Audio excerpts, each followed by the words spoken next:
안녕하세요. 동네 치과의사 강동혁입니다. 이번 시간에는 싼 진료비로 많은 환자를 보는 덤핑 치과는 어떤 특징을 가지는지 알아보겠습니다. 이전 영상에서 임플란트의 치료비에 대해서 논의를 해보았습니다. 저렴한 치료비로는 좋은 실력을 가진 치과의사에게 치료를 받기 어렵거나 만족하기 어렵다고 했습니다. 소비자는 더 맛있는 치킨을 찾고 환자는 더 실력 있는 치과의사를 찾는다는 전제에서 나온 결론입니다. 그럼 미슐랭급이 아닌 프랜차이즈급의 치킨을 찾는 소비자라면 어떨까? 최고의 진료가 아니더라도 그저 기본은 하는 치과 진료를 원하는 환자라면 어떨까? 가성비를 중요시하는 경우 말입니다. 39만원, 59만원 저수가 임플란트를 선택하는 환자에게 치료비가 선택에서 가장 중요한 요소입니다. 저렴하니 뛰어난 치료까지 바라지는 않더라도 무난하게 사용하기를 기대할 것입니다. 하지만 짚고 넘어가야 할 부분이 있는데 환자가 바라는 무난한 수준은 모호합니다. 옷, 음식과 같은 상품과는 다르게 의료 서비스의 수준을 객관화해서 등급을 매기기 어려우며 사람마다 몸 상태가 천차만별이라 모든 사람들이 동일한 서비스를 제공받을 수 없고 비슷한 결과를 도출하기 어렵습니다. 게다가 금전적 이유로 저수가를 선택하여 결과의 기대가 적다고 해도 막상 치료받은 임플란트가 불편하고 문제가 생기면 저렴한 곳으로 치료를 받았으니까 어쩔 수 없지 라면서 납득하기도 어려울 것입니다. 왜냐하면 내 몸은 그 무엇보다 소중하니까. 진료비 차이가 줄어들고 나서 전국의 환자가 한국의 빅5 병원으로 몰리는 상황이 이런 심리를 잘 대변하고 있습니다. 저수가를 선택한 사람들이 잘못했다는 것은 아닙니다. 소득 수준이 낮을수록 구강 상태가 안 좋을 가능성이 높고 치료가 필요한 임플란트 개수가 많아집니다. 임플란트를 한두 개만 해야 하면 몰라도 금전적 여유가 적은데 임플란트를 8개 해야 하는 상황이라면 진료비 부담이 어마어마합니다. 35만원 임플란트 8개는 280만원이고 80만원 임플란트 8개는 640만원입니다. 두 치과가 모두 동일한 뼈이식 수술과 비용이 추가된다고 가정하면 치료비 차이는 360만원입니다. 저수가 임플란트를 포기하기 쉽지 않습니다. 그럼 저수가 임플란트는 프랜차이즈 치킨이나 다이소처럼 가성비 좋은 치료가 될 수 있을까요? 결론부터 말하면 좋은 치료를 받을 가능성이 낮습니다. 일단 저수가 임플란트를 내세우는 치과는 두 부류가 있는데 하나는 작은 치과, 나머지는 대형 치과입니다. 작은 치과가 저렴한 치료비를 내세우는 이유는 대체로 당장 환자를 유인하는 것이 급하기 때문입니다. 보통 개원한 지 얼마 안 된 경험이 적은 치과 의사는 내세울 수 있는 경쟁력이 저렴한 치료비입니다. 경험이 적으니 실력이 좋을 리가 없고 개원 초창기라 환자가 별로 없기 때문에 빨리 환자 수를 늘려야 합니다.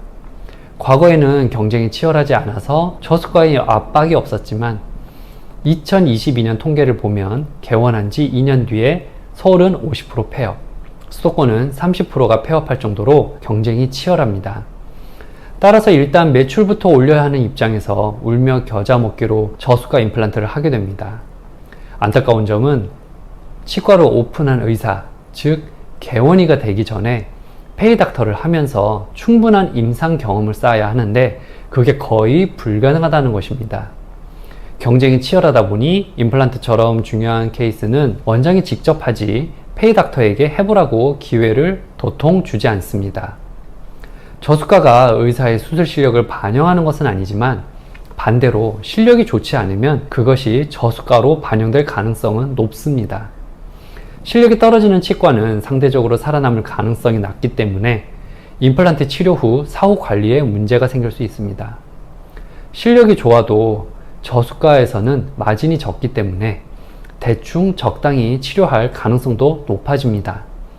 따라서 저수가 체제에서는 실력이 있는 의사가 꾸준히 배출되기 어렵고 실력 있는 의사가 소신대로 치료하기 어렵습니다. 대형 치과는 규모의 경제를 이용하여 저수가를 내세웁니다. 이전 영상에서 설명했듯이 임플란트 치료비에서 가장 많은 비중을 차지하는 것은 인건비입니다. 임플란트 치료가 대중화되어 재료비는 많이 내려갔으며 임플란트 수술에 소요되는 시간이 길기 때문에 인건비가 큰 비중을 차지합니다. 대형 치과는 수술 환자가 충분히 많으므로 수술 전담팀을 구성하여 운영할 수 있습니다. 임플란트 수술팀의 치과 의사와 치위생사가 수술만 한다면 하루에 소화하는 수술 케이스가 많아집니다. 수술을 잘하는 치과 의사를 고용하여 수술 시간을 줄이고 결과를 향상시킵니다. 수술장을 준비하고 수술 중에 치과 의사를 도우며 수술 종료 후 수술장을 정리하는 전담 인원이 있으면 효율성이 높아집니다. 이렇게 회전율을 올려서 인건비를 낮춘다는 것이 대형 치과가 지향하는 경영 방식입니다. 그럼 실제로 규모의 경제가 잘 작동할까요? 그렇지 않습니다. 이런 치과는 오래 운영할 수 없습니다. 그 이유를 알아보겠습니다. 저수가 임플란트는 미끼 상품이 아니다. 미끼 상품에 대해서 간단히 설명하자면 임플란트로 마진을 남기지 않고 다른 치료로 마진을 남기기 위해 임플란트로 환자를 유인하는 전략입니다. 대형마트의 착한 치킨 전략처럼 치과가 임플란트를 미끼 상품으로 하기는 힘듭니다. 임플란트는 치과에서 가장 고난이도의 치료라 마진을 가장 많이 남겨야 하기 때문입니다. 가장 고난이도의 치료가 39만 원이면 다른 치료도 모두 가격을 이보다 낮게 해야 합니다. 따라서 대형마트처럼 치킨에서의 마진을 포기하고 다른 상품으로 마진을 남기는 미끼 상품 전략은 치과에서 적용하기 어렵습니다. 39만 원이라는 엄청난 저수가에서 마진을 남기려면 어떻게 해야 할까? 박리담회라는 말처럼 마진이 적으면 환자를 많이 봐야 합니다. 그래서 대형 치과는 환자를 많이 보는 시스템으로 돌아갑니다. 한 환자당 진료 시간이 짧다. 저수가에서 마진이 남으려면 고정 비용을 줄여야 합니다. 저수가 임플란트 치과는 규모의 경제를 지향하기 때문에 환자가 많이 몰릴 수 있는 강남역 같은 역세권에 있고 대대적으로 홍보를 합니다. 임대료, 홍보비에서 많은 비용이 들겠죠. 그렇다면 인건비를 줄여야 하고 가장 비싼 인건비인 의사 고용비를 가장 많이 줄일 수 있습니다. 각 치과 의사가 보는 환자 수를 늘릴수록 고용해야 할 의사 수가 줄어듭니다. 임플란트 치료의 경우 임플란트를 심는 수술을 제외한 나머지 치료는 모두 직원에게 맡깁니다. 수술은 치과 의사만이 할 수 있지만 나머지 진료는 직원에게 맡길 수 있습니다. 물론 나머지 진료도 치과 의사가 직접 해야 하고 위임할 수 있는 부분이 거의 없으므로 대부분은 불법이지만 저수가를 유지하려면 이렇게 해야 합니다. 이러면 치과 의사는 근로시간에 더 많은 임플란트를 심을 수 있습니다. 임플란트 치료는 임플란트 나사를 뼛속에 심는 것 이외에도 임플란트 나사 위에 보철물을 올리는 과정도 신경 쓸 부분이 많습니다. 임플란트 나사를 심고 나서 그 위에 보철물을 올리는 과정을 치과 의사가 직접 해야 본인이 한 수술 결과를 확인하고 피드백할 수 있습니다. 그런데 나사를 뼛속에 심는 수술만 하고 보철물은 직원들이 진행하게 되면 피드백이 없기 때문에 치과 의사는 본인의 수술 실력을 키우기 힘듭니다. 결과적으로 임플란트 치료 결과는 나빠지게 되죠. 임플란트를 많이 심으려면 수술 시간이 짧아야 합니다. 저수가 치과에서는 이를 해결하기 위해 뛰어난 실력을 가진 치과 의사를 고용했다고 광고합니다.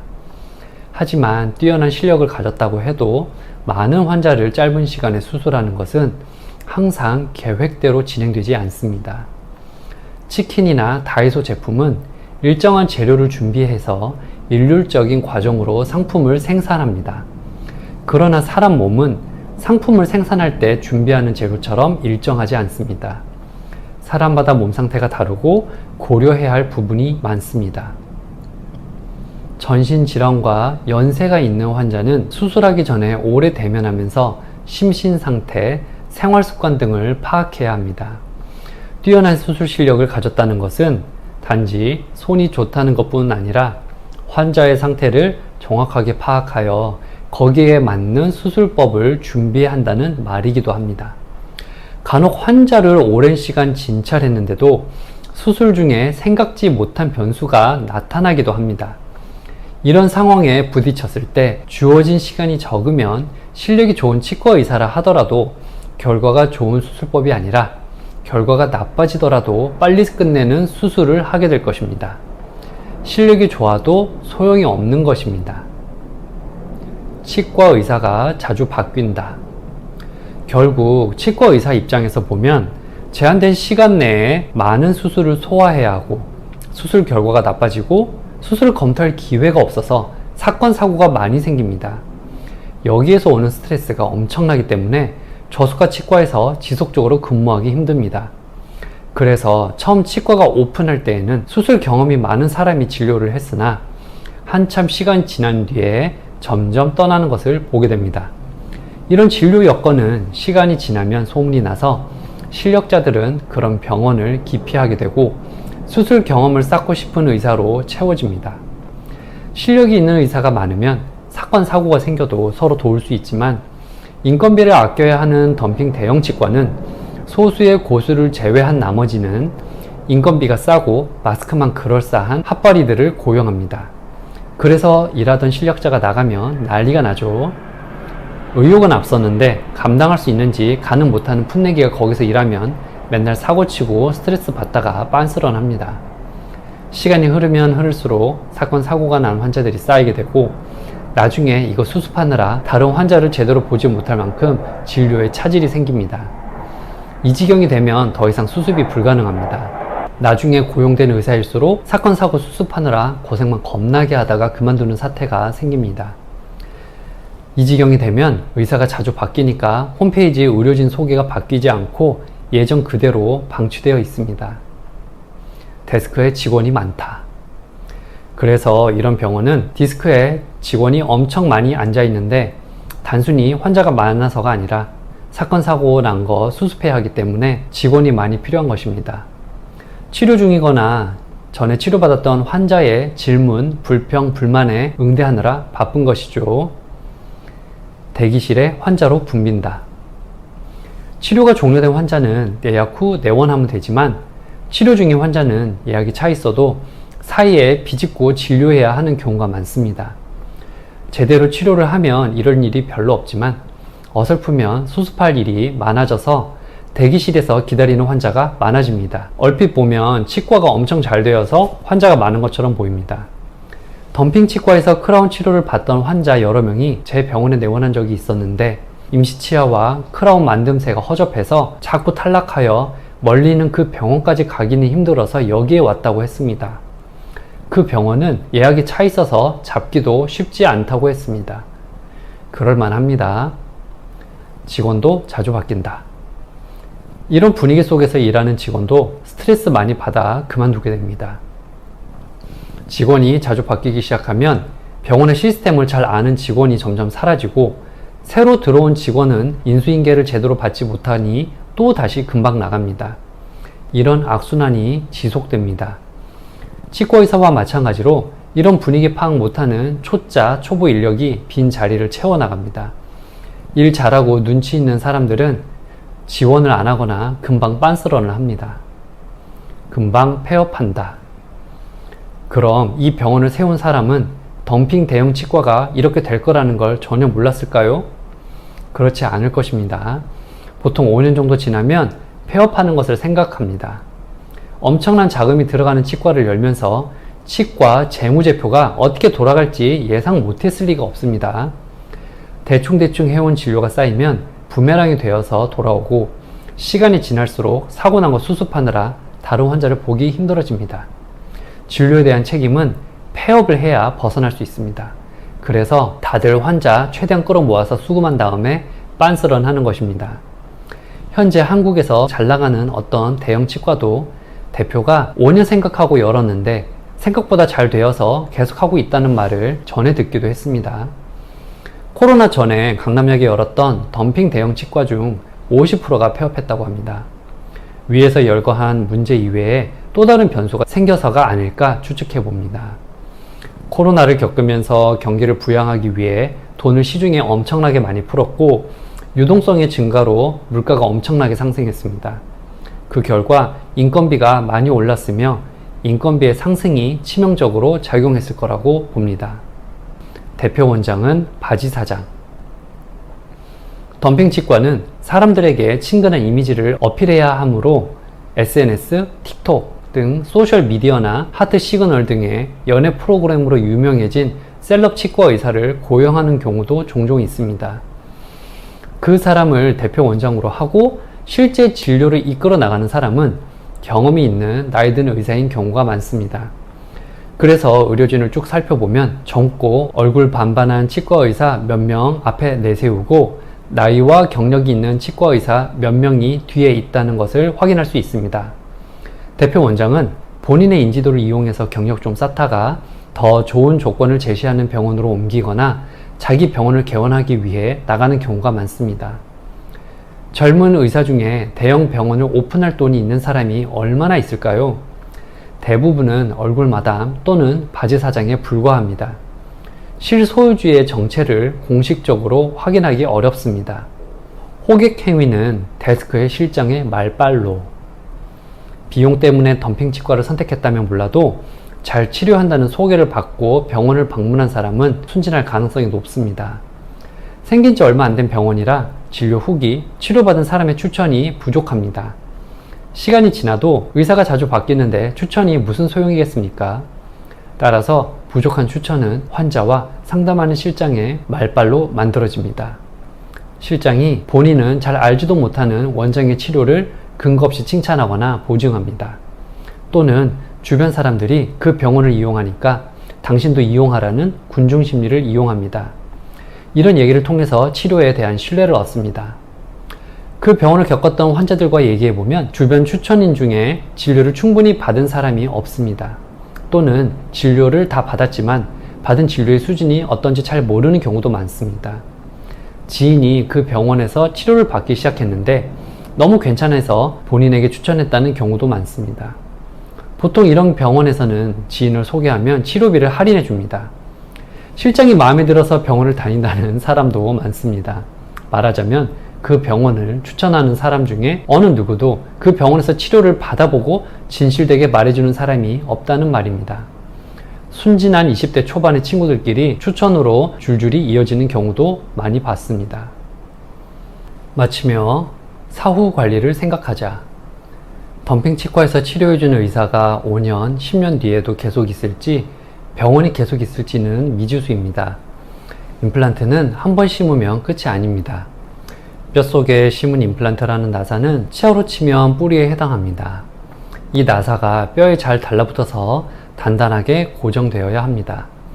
임플란트를 잘못 심으면 오랜 시간이 지나면서 임플란트를 감싸는 뼈가 점점 녹아내려 나중에 임플란트 주변에 음식물이 많이 끼고 칫솔질하기가 힘들어집니다.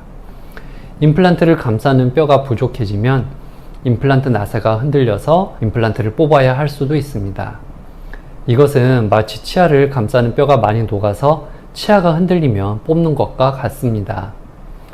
요새는 임플란트가 많이 발전하고 임플란트 시술 수준이 전반적으로 많이 향상되어 전보다는 임플란트 나사에 문제가 생기는 경우가 줄었습니다. 대신에 오랫동안 임플란트를 쓰다 보면 임플란트 나사 위에 올라가는 치아 모양의 보철물이 망가지는 경우가 많습니다. 보철물은 임플란트와 나사로 연결되어 있으며 탈부착이 가능합니다. 보철물을 잘 만들어야 임플란트 나사를 감싸는 잇몸이 건강할 수 있고 보철물이 고장나면 수리하거나 교체하기 편합니다. 임플란트 나사만 치과 의사가 수술하고 보철물 제작을 직원에게 맡기는 덤핑 치과에서 기대할 수 없는 부분입니다. 성형외과에서도 재수술은 난이도가 높아서 해주는 의사 찾기 힘들고 비용이 몇 배가 비싸고 치료 결과도 잘 안 나옵니다. 치과 치료도 이와 같아서 덤핑 치과에서 받은 치료를 다른 병원에서 사후 관리를 받거나 수습하는 것은 어렵고 많은 비용이 듭니다. 세월 앞에 장사 없고 아무리 치료를 잘한 임플란트도 시간이 지나면 말썽이 생길 수 있습니다. 임플란트는 치아를 대체하는 인공 보철물이기 때문에 인공팔 같은 존재로 생각해야 합니다. 인공팔은 스스로 재생하고 회복하지 않기 때문에 계속 기름칠하고 조이고 소모품도 교환해야 합니다. 임플란트도 꾸준한 관리가 필요합니다. 오죽하면 임플란트 하는 순간부터 치과에 말뚝 박는다는 말이 있습니까? 임플란트의 사후 관리는 다른 치과에서는 거부하는 경우가 꽤 많으니까 계속 관리받을 수 있는 병원을 찾아야 합니다. 치료받았던 치과라고 해도 치료했던 의사가 계속 있는 곳이 좋겠습니다.